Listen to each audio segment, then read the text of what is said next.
bienvenue. Aujourd'hui, on aborde une idée assez renversante, je dois dire, quelque chose qui bouscule un peu nos certitudes habituelles, l'idée que même l'ange de la mort, oui, Malak al-Maut, celui qui recueille toutes les âmes, eh bien, lui aussi connaîtra la mort. C'est une pensée qui, comme le dit notre source, peut vraiment faire trembler le cœur. Alors voilà, on va explorer ensemble un rappel spirituel assez puissant, tiré d'une source qui nous confronte à la fin de tout ce qui est créé, et à l'inverse, à la permanence absolue, unique d'Allah. Cette source, c'est un extrait qui s'appelle « Quand l'ange de la mort sera lui-même rappelé à Allah ». Ça vient d'une chaîne Tafsir Éclair, qui présente souvent des commentaires, des récits de la tradition islamique, de manière très accessible, très parlante. Bon, l'objectif ici, c'est de décortiquer un peu ce récit eschatologique qui parle des fins dernières donc. Pour prendre ce qu'il dit sur le plan théologique bien sûr, mais surtout pour voir quelles leçons on peut en tirer pour nos vies. Là, maintenant. Allez, on plonge dedans. Pour commencer, la source nous brosse un tableau assez saisissant de la fin des temps. C'est pas juste une extinction, hein, c'est une transformation cosmique. Les cieux pliés, la terre effacée, les montagnes même, elles, pulvérisées, dispersées.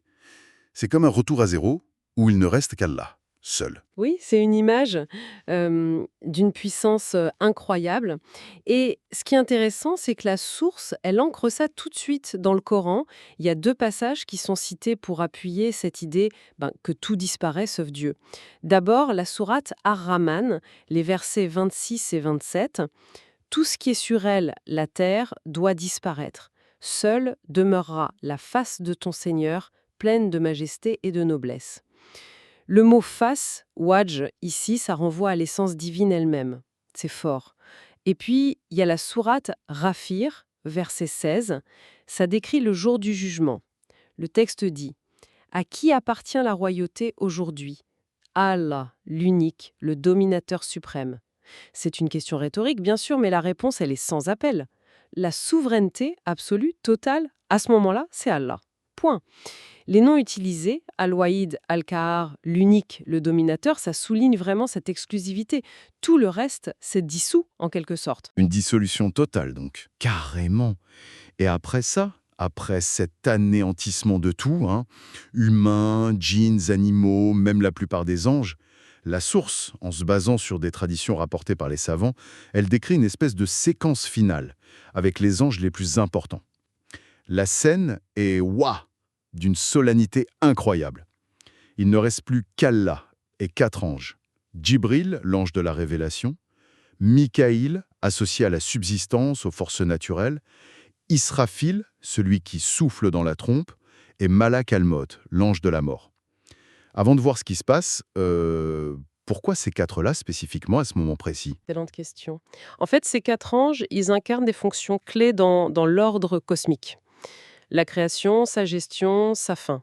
Djibril, c'est le lien révélation ciel-terre. Mikaïl, c'est la vie matérielle, l'ordre naturel. Israfil, l'annonce de la fin et du renouveau. Et Malak al-Maut, la finitude individuelle. Qu'ils soient là jusqu'à ce point, ça montre leur importance. Mais justement, le fait qu'ils vont disparaître aussi, ça renforce l'idée que rien, aucune fonction, aussi haute soit-elle, n'échappe à la règle. Tout finit, face à l'éternel. Leur fin, ça marque la clôture de l'ordre créé tel qu'on le connaît. D'accord, c'est très clair. Alors, reprenons le récit. Allah s'adresse à l'ange de la mort. Ordre 1. Prends l'âme de Mikaïl. L'ange obéit.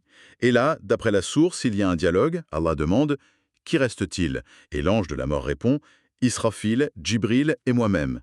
Deuxième ordre divin. Prends l'âme d'Israfil. Celui qui devait sonner la fin est rappelé à son tour. L'ange obéit encore. Même dialogue. Puis de l'instruction « Prends l'âme de Djibril ». L'ange de la révélation, le messager de la parole divine.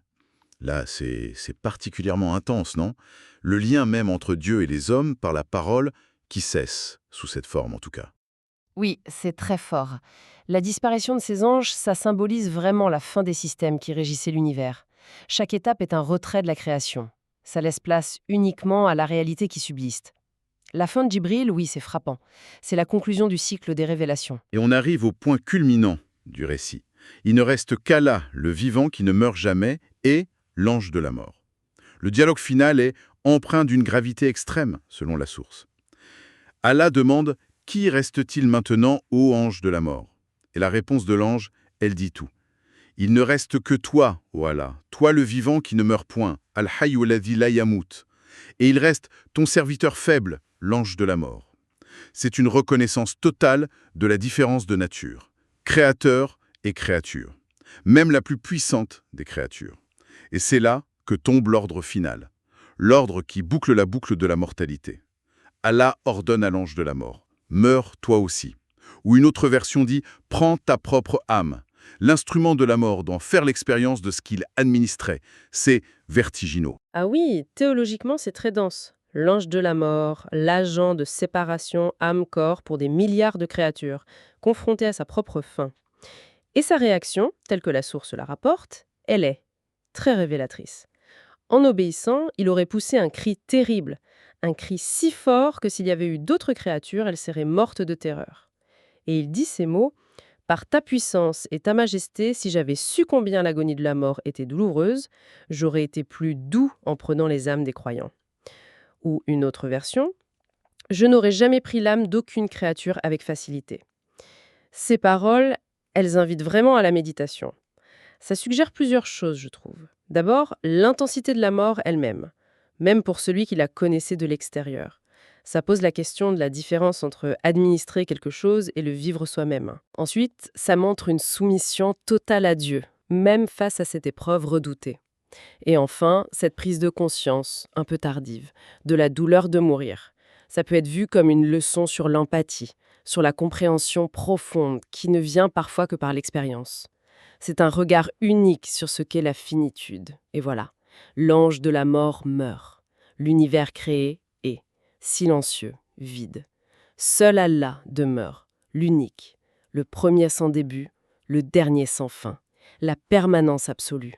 L'éphémère a totalement disparu. C'est un récit, oui, d'une ampleur cosmique, presque écrasant. Mais, et la source, Tafsir et Claire insistent beaucoup là-dessus, ce n'est pas juste une histoire pour plus tard. C'est présenté comme un miroir pour nous, aujourd'hui.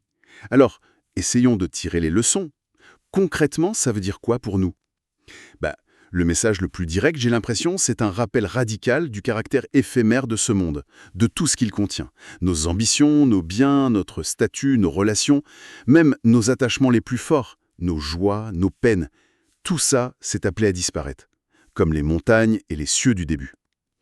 Du coup, la question que pose la source, c'est pourquoi on mettrait tout notre cœur, toute notre énergie dans ce qui de toute façon ne dure pas?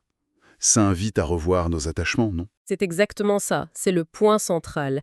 Et pour que ça ne reste pas juste une idée en l'air, la source lit ça à une pratique spirituelle concrète. Elle cite une parole du prophète Mohammed sallallahu alayhi wa sallam, rapportée par Tirmidhi. « Souvenez-vous souvent de celle qui détruit ou met fin au plaisir.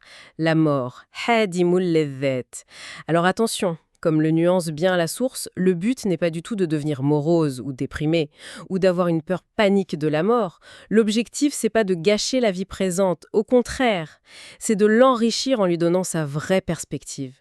Penser à la mort, c'est comme un réveil spirituel, un outil pour voir ce qui compte vraiment. Se rappeler notre fin et celle du monde, ça peut nous aider à classer nos priorités de façon plus juste, plus authentique. Et comment ça se traduit au quotidien? La source donne quelques pistes. D'abord, purifier son cœur. Réaliser que la vie est courte, ça peut nous pousser à lâcher les rancunes, l'orgueil, l'attachement excessif aux choses matérielles. Ensuite, ça peut aider à pardonner. Nos conflits, nos blessures, ils prennent une autre dimension face à l'éternité. Troisième chose, ikhlas. La sincérité dans nos actions. Agir pour l'amour d'Allah, pour des valeurs qui durent, plutôt que pour la reconnaissance des autres ou le gain immédiat. Et enfin, le plus important peut-être, comprendre ce monde comme un passage, une étape, pas la destination finale. Et si on regarde ça de plus haut, se souvenir de la mort, c'est pas se détourner de la vie, c'est plutôt un moyen de la vivre mieux, plus consciemment, en préparant ce qui reste. Donc ce récit incroyable de la mort de l'ange de la mort, qui clôt toute la création, il agit comme un immense projecteur. Il éclaire une vérité centrale. Quand tout s'éteint, seule la réalité divine demeure. La permanence, la majesté, le vrai pouvoir. c'est Allah, uniquement. Ça remet notre existence et nos soucis à une échelle assez vertigineuse quand on y pense. Tout à fait. Et il y a une conséquence très positive à ça, la paix intérieure. La source fait un lien direct entre se souvenir de la fin et trouver la sérénité, ici et maintenant. Vivre en gardant Allah présent à l'esprit, cultiver ce lien au quotidien, c'est se préparer. Pas dans l'angoisse, non, mais dans la confiance, dans l'apaisement, pour ce jour où tout le reste aura disparu. C'est un peu comme construire son abri intérieur avant la tempête, tu vois ? D'ailleurs, la source termine en citant des versets magnifiques qui expriment cet apaisement final. C'est à la fin de la sourate Al-Fajr. Ô toi, âme apaisée, ya ayatuhan nefsul mutmainna. Retourne vers ton Seigneur, satisfaite et agréée. Radiyaten mardiya. Entre donc parmi mes honorés serviteurs et entre dans mon paradis. C'est une invitation sublime, non ? Une promesse d'accueil, dans une satisfaction mutuelle entre l'âme et son Créateur. C'est vers ça que tend cette méditation sur la fin et la permanence. Une perspective qui offre, c'est vrai, réconfort et espoir. Pour finir notre exploration aujourd'hui, et pour laisser une petite graine de réflexion, revenons juste une seconde sur un aspect unique de ce récit. On a vu la fin de tout, même des anges très puissants. Et le point d'orgue, c'est cet ange de la mort qui découvre, de l'intérieur, l'intensité de l'expérience. Qu'est-ce que ça pourrait nous apprendre sur notre propre rapport à la finitude, à la vie, et peut-être même à notre empathie pour la souffrance des autres? Le fait de méditer sur cette perspective-là, celle de l'agent de la mort découvrant douloureusement sa propre condition de créature mortelle. C'est une question qui, je pense, mérite qu'on y réfléchisse un peu chacun de notre côté.